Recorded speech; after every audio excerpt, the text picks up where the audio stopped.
riling up his supporters and starting to scare some of his critics. Welcome to the Kelly File, everyone. I'm Megyn Kelly. With less than a week to go until the next and last presidential debate, Mr. Trump confronting serious new allegations head on. Over the last few days, more women coming forward, formally accusing him of sexual assault. The claims range from an alleged groping incident on an airplane 30 years ago to multiple episodes inside Trump's Florida home over the last decade. Hours ago, at a campaign rally in Florida, Donald Trump responding, not only denying the allegations, but turning on his critics and accusing the media, Washington, and the Clinton campaign of working together to bring him down. Watch. The claims are preposterous, ludicrous, and defy truth, common sense, and logic. The corporate media in our country is no longer involved in journalism.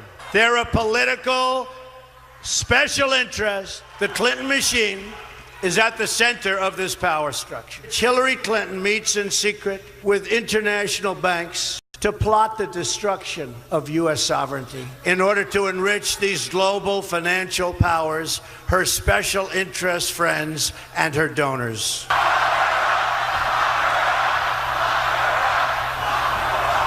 Honestly, she should be locked up. Should be. We have a huge lineup for you tonight and a lot of ground to cover. In moments, we'll be joined by J.D. Heyman, the deputy editor of People. One of his reporters is now accusing Donald Trump on the record of forcibly kissing her more than a decade ago. Next, we'll speak to Mark Thiessen and former Clinton campaign traveling press secretary Mo Alithi on what we're seeing in the polls tonight. Plus, Katrina Pearson, the Trump campaign's national spokesperson, is here. And then Charles Krauthammer takes a step back on how a presidential campaign, unlike any other, could be changing this country. But first, we begin with new reaction to Donald Trump's remarks today, which some in the media criticize as hateful, contemptuous, and even dangerous. David Wohl is an attorney. Ben Shapiro is an editor-in-chief of DailyWire.com. Great to see you both. And Ben is the author of the new book, True Allegiance. Ben, let me start with you because the Anti-Defamation League is coming out speaking about Donald Trump's language, in part that soundbite you just heard there, saying we really need to avoid rhetoric and tropes that have been historically used against Jews and spur anti-Semitism, keep hate out of this campaign. Your thoughts on Mr. Trump's tone and rhetoric today? I mean, I'm more concerned about the fact that Donald Trump is constantly talking in terms of conspiracies that are going to overwhelm the American voter. It actually is a tactic of the left to talk about how the American people are being victimized by some shadowy forces beyond their control. And what you really need to do is just hand power to a very powerful gentleman to fix all of that. That's what troubles me more. As far as the allusion to international bankers, I assume he's talking about Goldman Sachs. But again, this sort of large conspiracy, these conspiracies writ large don't speak well of his campaign, and they don't speak well of the people who are buying into them. Before I get to David, Ben, you used to work for Breitbart, and the head of Breitbart, the former head of the CEO, Steve Bannon, is now running the Trump campaign, or CEO of the campaign. The critics say that speech today was straight out of the, quote, alt-right playbook, that messaging that we're hearing, which has been criticized as, you know, having racist undertones, having anti-Semitic undertones. Did you hear that, or is that not fair?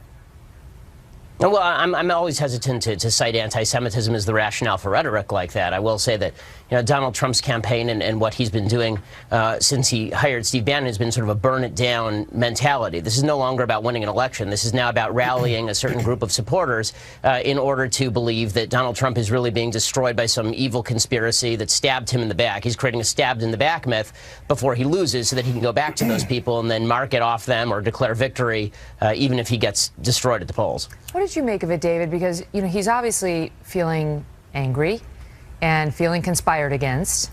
And one gets the impression he can feel it slipping away right now. But that, you know, query whether that kind of a speech is going to help him win voters. What are your thoughts? Well, Megyn, I mean, honestly, if you look at the media and the WikiLeaks releases, the substance of the WikiLeaks releases, if this was against Donald Trump and he had done all that WikiLeaks is exposing, the media would be talking about nothing else. The idea that they're talking about the women, for example, the women who are obviously collaborated and coordinated to make these simultaneous statements about events that happened, 10, 30 years ago, you know, the idea that they're giving that all the attention instead of the extraordinary weight that the WikiLeaks impact statements and the releases, the emails have, it's ridiculous. I mean, the Clinton campaign operatives' dirty fingerprints are all over these women's statements, their interviews, there's no question about it. This is all about trying to destroy Donald Trump. And if these were credible, Megyn, why weren't there any criminal complaints filed? Why weren't there any civil suits? Why weren't there complaints to the Trump organization? Very well, Nothing. You know Zero. very well the reason for that. You know the fact that a woman doesn't come forward when she's been sexually groped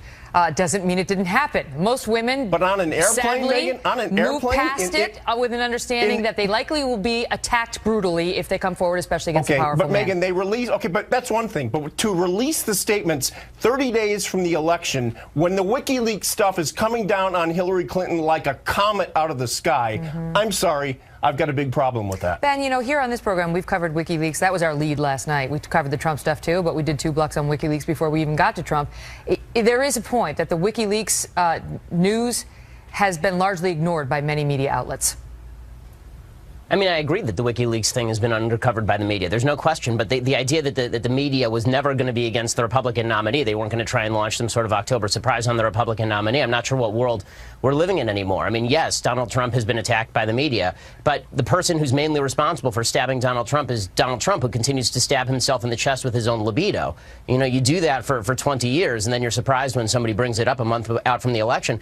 The problem for Trump here is that it's not a he said, she said. It's a he said, and she confirmed. I mean, if there's no tape last Friday, and then he's not pressed by Anderson Cooper into denying that any of this activity took place last Sunday, I mean, I predicted that night that the media was going to drop every woman who'd ever kissed forcibly on him this week. I mean, it was obvious where this was going. Trump should have known it was going this way, and to claim that it's some sort of victimization campaign with Trump at the center, I mean, welcome to politics. Well, but what, you know, David, what we do know about these women, one of the women who spoke out to the New York Times says she called them, and you know, she saw Trump's denial of the debate and decided she would call them. The People magazine said she had the same reaction. So there isn't evidence of collusion. You just suspect it, Megyn, but there's no evidence of it.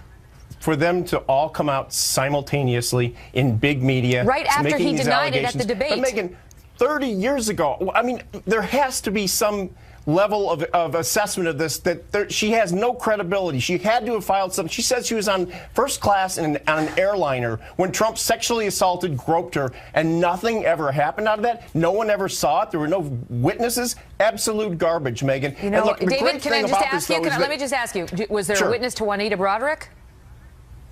Megyn, I don't know, but there was a lot more attention, a lot more credibility. Well, the Trump supporters are very willing to believe her, so you can't have it both ways. No. Did Bill Clinton ever deny Juanita Broderick? I don't recall him ever denying Juanita Broderick or any of the other women. I just remember his silence over this thing. And the great thing, though, Megyn, is Chris Wallace is the only legitimate... You have to make a record of it when it happens. Otherwise, it didn't happen. Good to know. I know you as a lawyer know that's not true. I know you know that's not true. We're going to have more on that with another panel, but it's good to see you both. It's an issue of credibility if you don't. That's all.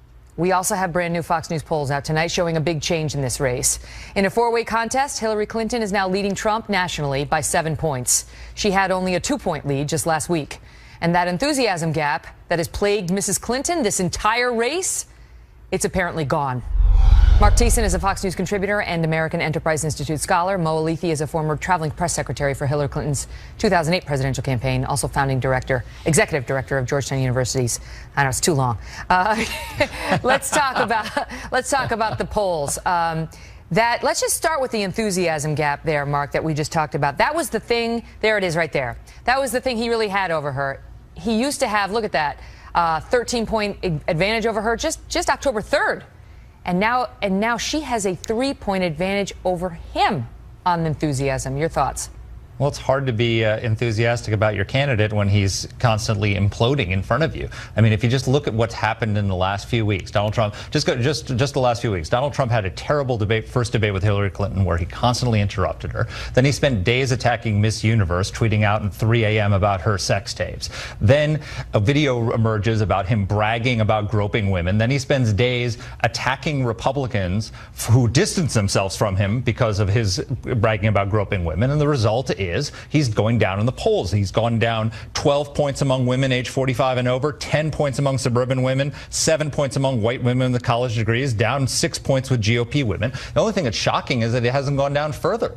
So, you know, you've got a situation where you have Hillary Clinton is the second most unpopular person ever in history to run for president, but she's got the luck of running against the most unpopular person ever run for president of the United States. Mo, you tell me, because you've actually run these presidential campaigns and others like them.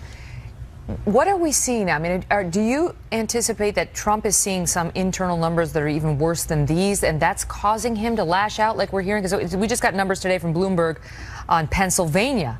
And Pennsylvania, which had been neck and neck just a couple of weeks ago, is now Clinton 51, Trump 52. There's almost a 20-point gap in her favor when it comes to women. They're tied when it comes to men. He's got a 1-point advantage of her on men. So, I mean, the numbers, and by the way, among women, 69% of Pennsylvania say they were bothered a lot by that Access Hollywood tape. Yeah, I don't know if he's seeing numbers that are worse. It's hard to believe that he could be. I mean, these numbers are absolutely brutal. And you're right, Megyn, it's not just the national numbers. We're seeing it in the states. The one battleground state that in the last couple of weeks, the Trump people could sort of hang their hat on was Ohio. And the latest poll that came out of Ohio shows that his lead there has evaporated, and it's now a dead even. I think he's got a 1-point lead there. You know, no Republican has ever lost college-educated women, right? That is sort of a bedrock of the Republican coalition. And he's losing them, and he's losing them badly, as Mark just pointed out, a double-digit drop in the last week. But now, Mark, the Republicans who think that somehow they're going to make a point by voting Democrat up and down the ticket, that could possibly give Hillary Clinton the House and the Senate, your thoughts on that? It's an absolute disaster. I mean, if you think about what will happen if Hillary Clinton is elected, and especially if she gets a Republican Senate and a Republican House, she is immediately going to replace Justice Antonin Scalia and shift the court in a liberal direction for a generation. And she may, if you think about Justice Ginsburg, Justice Breyer, and Justice Kennedy are all, in their 80s. They could retire at any time. She could potentially nominate 4 Supreme Court justices. So this implosion that Trump is having is horrific. And you look at this race, the Fox News poll shows that almost 50% of Republicans wish somebody else was their nominee. And they're right. If Scott Walker was running right now, if Marco Rubio was running right now, if George Pataki was running right now, he'd be crushing Hillary Clinton. But Donald Trump is the only person who seems to be able to save Hillary Clinton from herself. And she's the reason he might be the next president. Quickly, do you think there's any chance the Democrats take the Senate and or the House? I sense a sort of a bounce in Democrats' step over the past week. There are a number of Senate races and House races that weren't necessarily top tier on everyone's radar that suddenly Democrats are starting to invest money in. I don't know that they'll get there, but it's certainly looking doable. Good to see you both. Thanks, Megyn. One of the most explosive new charges against Trump comes from a People magazine reporter who says Trump grabbed her moments after his very pregnant wife, Melania, left the room as this reporter was there documenting their 1-year wedding anniversary at Mar-a-Lago.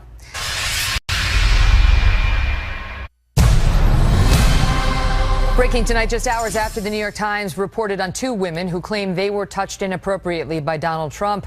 We also learned of another woman who says she too was assaulted. In 2005, People magazine writer Natasha Stoynoff was sent to Trump's Florida estate to profile his first year of marriage with wife Melania. It was their anniversary. Melania was very pregnant. During the interview, Stoynoff was briefly left alone with the real estate mogul while Melania went upstairs to change her wardrobe. That's when, the reporter now claims, Trump abruptly pinned the reporter against a wall and started kissing her. Stoynoff writes, quote, "I wasn't in a locker room when he pushed me against a wall. I was in his home as a professional, and his beautiful pregnant wife was just upstairs."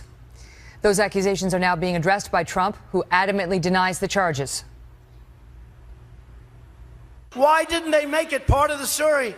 I was one of the biggest stars on television with The Apprentice, and it would have been one of the biggest stories of the year. And by the way, the area was a public area, people all over the place. These people are horrible people. They're horrible, horrible liars.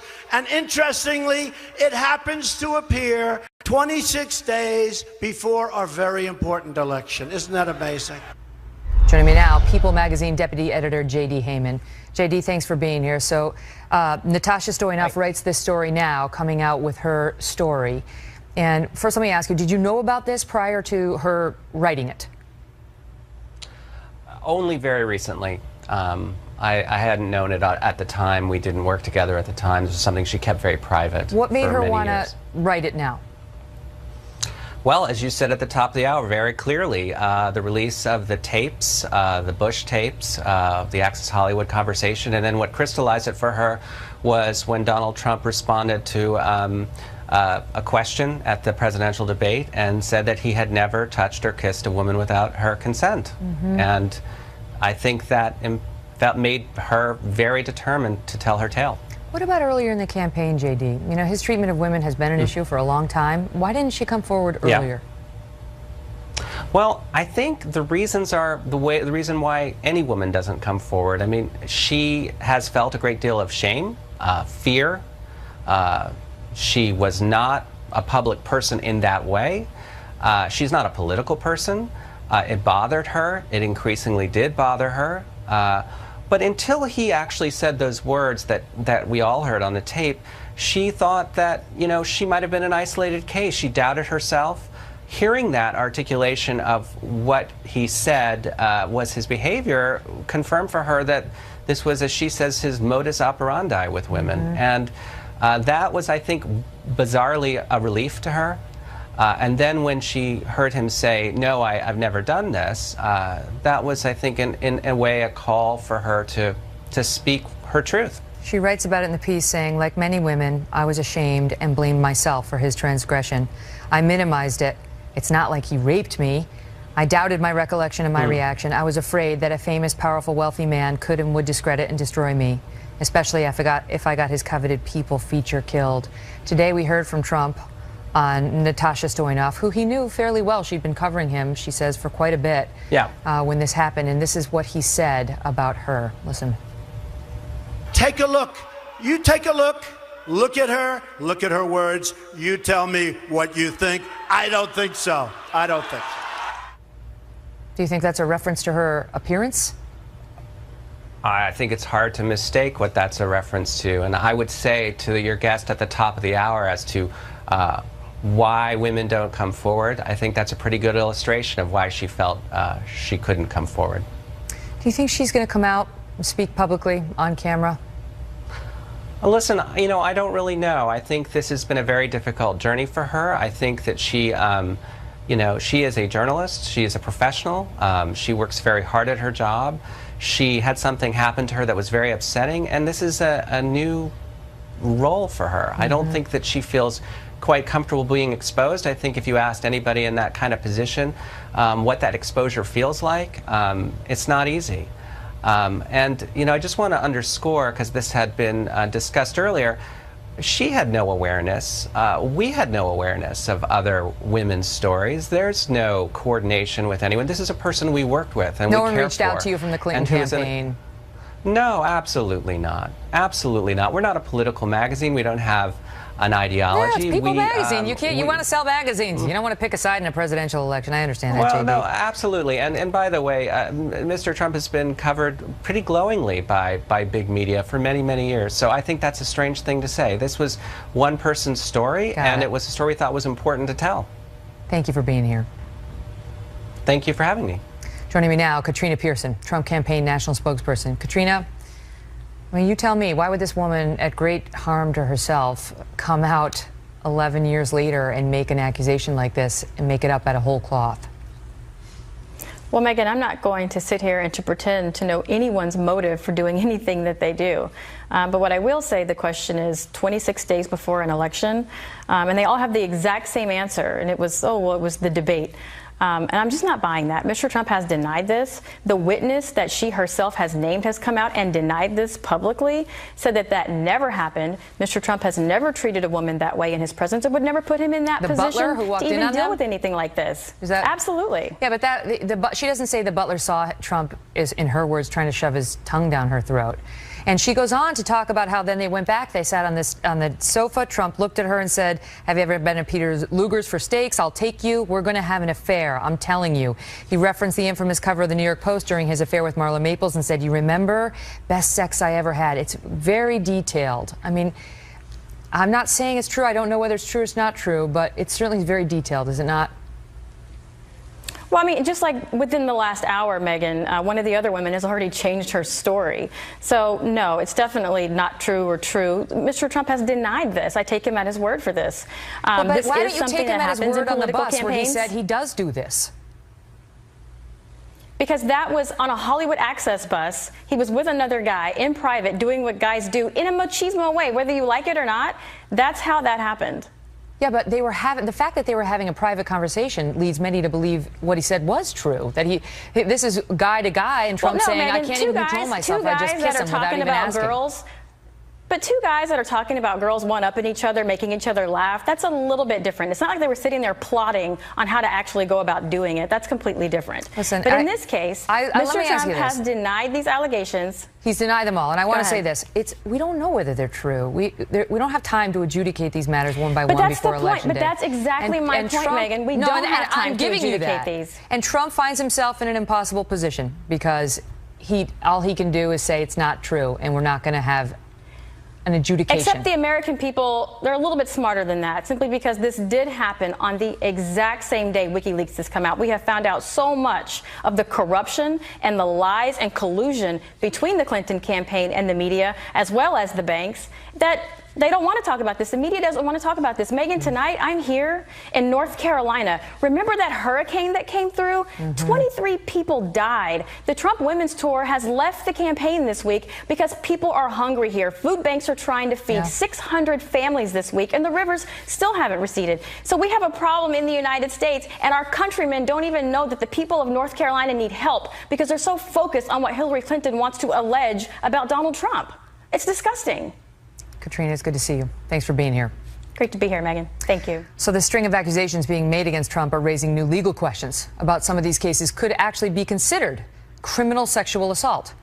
Joining me now, Jonathan Turley, professor at the George Washington University School of Law. Good to see you, Professor. So let's just start with that, and then I want to get into Trump's defamation threats, his defamation case he's threatening against the Times. Would this be, if he grabbed this People magazine reporter and kissed her against her will, is that a sexual assault? Well, it certainly can be assault.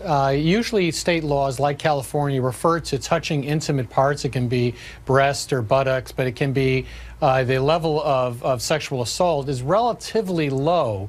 What was described on the plane by Ms. Leeds would very likely satisfy that definition. She said that he reached under her skirt and fondled and groped her.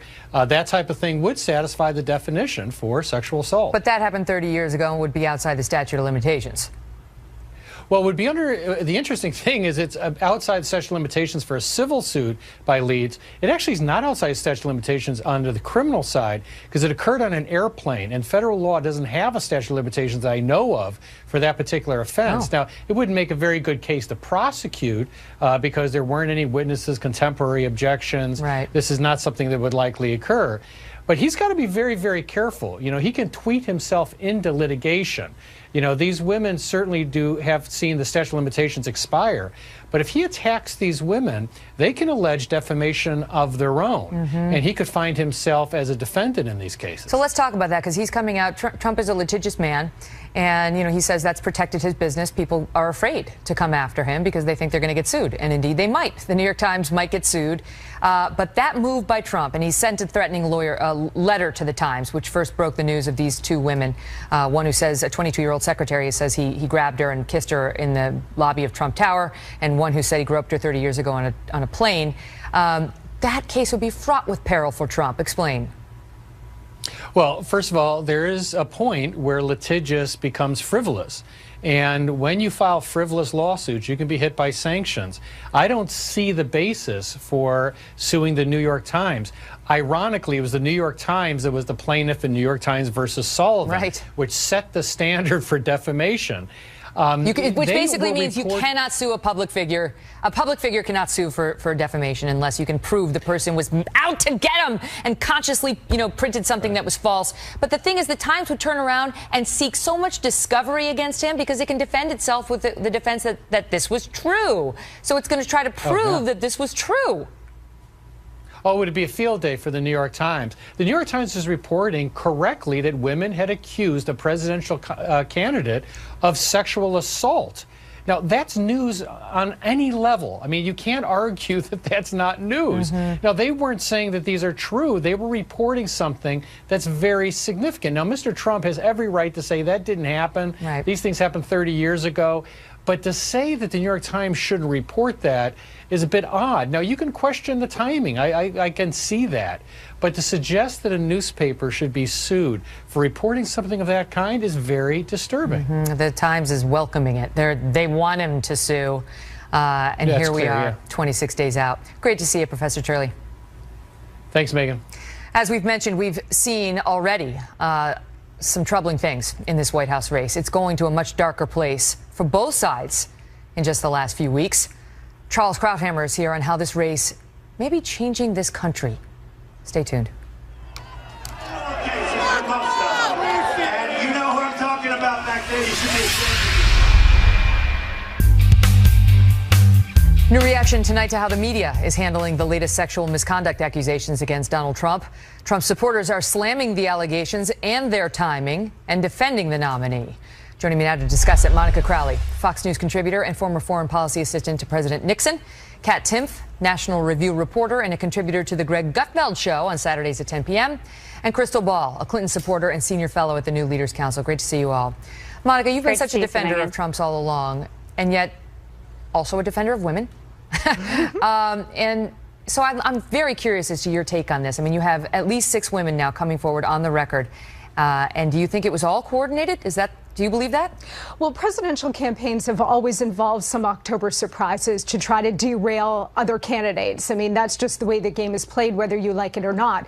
But when you look at the pattern here, Megyn, what you see is that 3 days before the first debate, the New York Times publishes the tax return story. And then 2 days before the second debate, you had the Access Hollywood tape leaked, even though NBC News had it since August. And now a couple of days before the third debate, you have the New York Times publishing these allegations from these women. So it does look like a coordinated attack, and given the WikiLeaks disclosures of the very scandalous collusion between the media and the Hillary Clinton campaign, I think it does raise a lot of issues. This is not a coincidence, but every presidential campaign and candidate has to deal with things that are thrown at them. The question is not what they're hit with, the question is how they respond. Kat, you went on a tweet storm last night that got a lot of attention because you were taking real issue with the attempt to discredit all of these accusers by just saying, why did they wait so long? Why did they wait so long? Why did they wait so long? Yeah, a coordinated attack, that's really taking it pretty far. It's typical for women in this situation to wait so long. The whole reason that powerful men go after less powerful women is because they don't have power and they can't say anything. Of course, maybe when that guy's about to become the president and when they have this audio tape of him bragging about what he did to them, that might spur them. And yes, when one comes forward, it does make it easier for others to come forward. And I think that you should at least consider it's possible that maybe a 22-year-old didn't at the time feel comfortable taking on a billionaire with a lot of influence and power when she was a secretary. And at least consider that and think about it before making accusations like saying it's a coordinated attack. These women aren't having fun. Look at my Twitter mentions for even just saying that and see if that's a party you want to be a part of. But on the same, by the same token, Crystal, same thing's true of Juanita Broderick and Paula Jones and Kathleen Willey. They're getting attacked too, and they're getting their stories completely dismissed. That is absolutely the case, Megyn. And here's the thing. I'm not here to defend Bill Clinton, and I'm not voting for Bill Clinton this November. I mean, right now what we have is a presidential candidate who bragged about sexually assaulting women, and now we've had woman after woman come out and confirm exactly what he himself confessed to. And I mean, in terms of the timing, imagine that you're an ordinary citizen living a private life. Can you imagine how scary it would be to inject yourself in the middle of this campaign and be scrutinized and have your public information, private contact details released, and everybody decide whether you're bangable enough for King Donald? I can understand why a lot of these women were hesitant. Monica, I'll give you the last word, but especially when you've already seen some very prominent women come under attack relentlessly, who, you know, he never let up on for months and months and months. And I'm not just referring to yours truly. I mean, you tell me how, you know, this 22-year-old secretary was probably feeling about coming forward and accusing him. Yeah, look, I don't know, and none of us know the truth about any of this. We weren't in the room, so we don't know, and we are in a he said, she said situation. I just think from a political standpoint, it is a question of how Donald Trump is going to handle this going forward. There could be something of a backlash effect if voters start to perceive that this is a pile-on, and it could actually perform the impossible. I'm sorry, more which is evidence turn him against into somebody. a sympathetic More figure. evidence against somebody. You're saying more evidence against somebody is going to make more people think he's not guilty. What planet is this? Remember that the backlash actually worked in Bill Clinton's favor. Go ahead. I'm saying more evidence, more people accusing him. You think it's going to make him look more sympathetic? Well, that's what happened with Bill Clinton. Okay. No. It had a backlash effect. We're going to leave it at that. Thank you, ladies, all. Thanks. Up next, Charles Krauthammer on 2016 and America.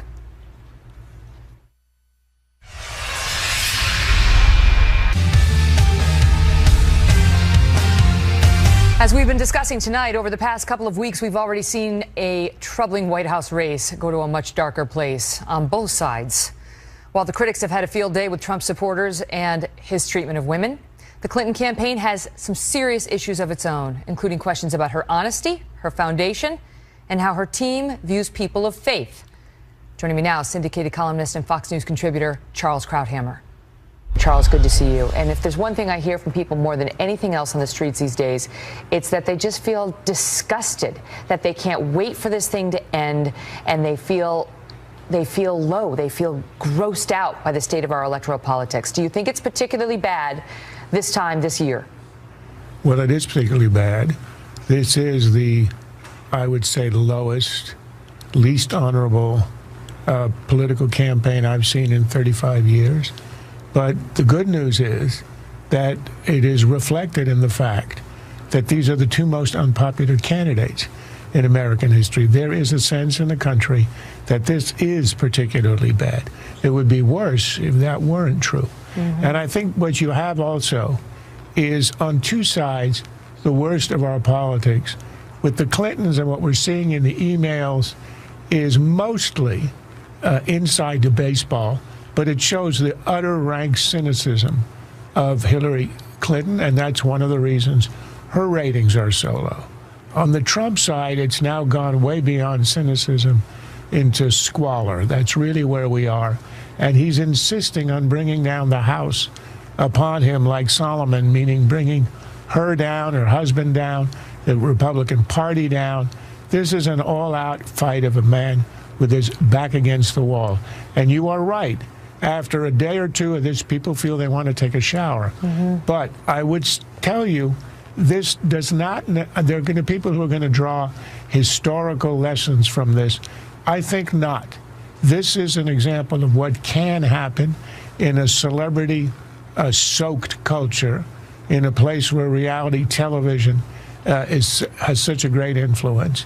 And we are seeing a kind of monstrous soap opera on the political stage. I suspect future candidates are not going to want to repeat either of the performances. How did we get to this point, right? We were just talking about the race in 2012 when it was like Bain Capital and, you know, whether Barack Obama was running an empirical presidency, right? How did we fall so far so fast? Well, because on one side you have a very cynical politician in Hillary Clinton who doesn't have a message, because as we see in her own emails, they're not even sure why she's running, what she stands for, etc. It's all contrived, all thought out, all sort of a Potemkin village. On the other side, we have a reality television star who has no qualities that would make him fit for the office, is without a doubt the least qualified and the least temperamentally fit for office that we have seen in a long time. And you put them together, and you have a campaign with no substance. It might have started out with substance, you know, and essentially you could say immigration or trade, essentially what is happening to some parts of the white electorate, also non-white, who are being left behind. That's fine. But we are not even near discussing that now. We are now at the bottom of the barrel. That's how we got here. It's the choice of the candidates. Mm-hmm. And it is quite remarkable that the parties have elected the weakest possible candidates for their side, and the only one who would have a chance of winning because the other side has nominated so weak a candidate. And now with 26 days to go, you can feel the populace bracing itself, Charles, bracing itself for what's next at the debate, or is there another October surprise, or how low can they go? Have we hit rock bottom, or are we going even deeper? No, there is no, in this campaign, there is no visible bottom. We'll only hit bottom on Election Day because there'll be no time to go any lower. But the trajectory is only one way, and Trump is ready to bring down the House. Bring down, almost literally, the House around him. He's bringing out, parading around with accusers of Clinton, fine. But then when other people accuse him of similar behavior, he calls them liars and promises to bring evidence. Why doesn't he bring it now? Isn't this the time to bring it? Look, this is sunk so low that I agree with you. I don't know of anybody who doesn't want to see this end as quickly as possible. But again, I don't believe in apocalyptic thinking. This is not, some people are going to draw great statements about our politics. Yes, it is expressing a lot of this sort of the celebrity madness, the fact that Trump could have won the nomination in the first place. But I think Americans, Churchill once said, Americans always end up doing the right thing after they've tried everything else first. Right. Well, this is trying everything else first. We are right in the middle of it, and it is ugly. Perhaps the right thing is coming our way. When and in what form remains to be seen. Charles, great to see you. My pleasure. Imperial presidency, not empirical, not a factual presidency, imperial, like a king. In any event, up next, speaking of kings, Brian Kilmeade is here on the sudden downfall of the once beloved Ken Bone. Say it ain't so. That's next.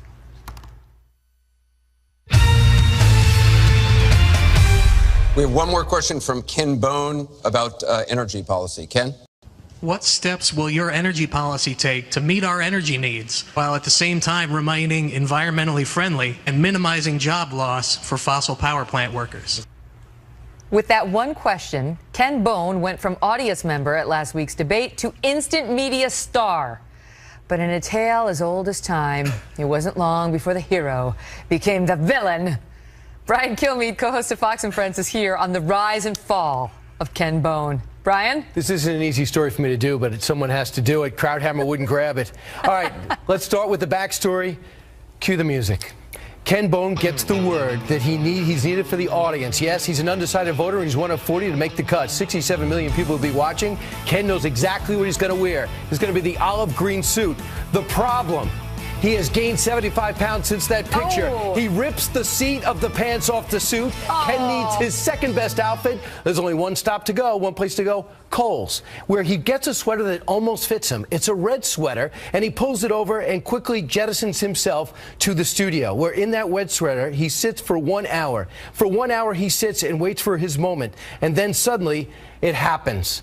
Cue the different music.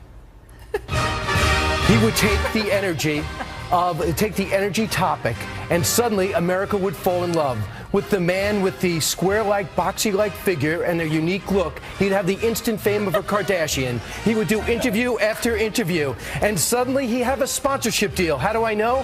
When asked if Ken had decided who to vote for, he said, yeah, Uber Select. That's why Uber Select is his choice. He suddenly has a sponsorship deal, and he has a Halloween costume. It's a female costume. No. And before it could hit the shelves, it flew off the shelves. Oh, and there it is, exactly Bone. like Ken Bone, Yes, with I'm in. much better abs than Ken Bone, I might add. Cue the third selection of music. Disaster strikes, a headline hits. The New York Daily News decides that Ken Bone is not just undecided, he's an ignorant bonehead. Oh, come on. Because he asked a bad question. His sweater didn't fit, and his question could have been answered by looking at the website. So the St. mean. Louis Dispatch says he's got all the clicks in the world, and it shows that the media that created Trump created Ken Bone. Therefore, we say his star has dimmed. Soon it'll be destroyed. Welcome to America in 2016. Goodbye, Ken Bone.